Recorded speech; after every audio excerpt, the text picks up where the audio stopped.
Donc le 1er mai, comme vous le savez toutes et toutes, la journée internationale de lutte des travailleurs et des travailleuses. Et cette journée, cette année, revêt un sens très particulier.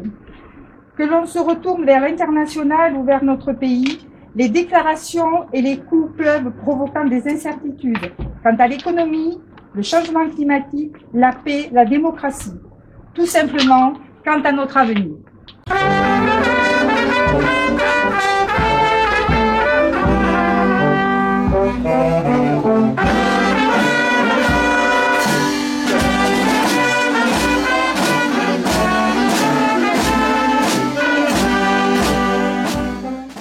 Alors déjà, moi dire un mot sur ce 1er mai au Martinet.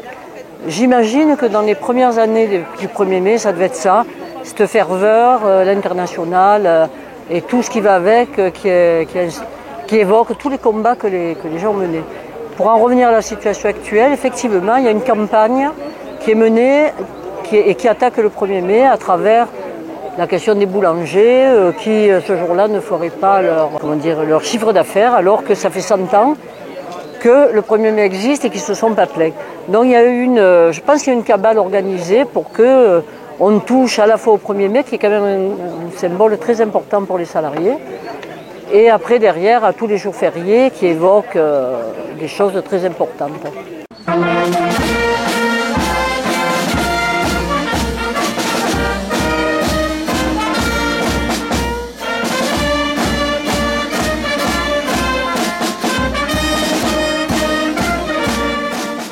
Sur ce beau soleil et ce ciel bleu du Martinet, nous fêtons ce 1er mai avec beaucoup d'ampleur, de détermination, de joie et de bonheur pour maintenir cette vieille tradition depuis 100 ans, depuis que la mairie communiste du Martinet a été créée, avec une jolie population aujourd'hui bien déterminée à lutter contre tous les coups qui sont portés aujourd'hui à la classe ouvrière, mais au monde entier aussi.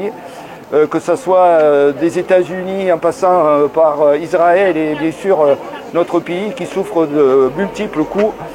Donc beaucoup de joie, de bonheur et surtout de combativité.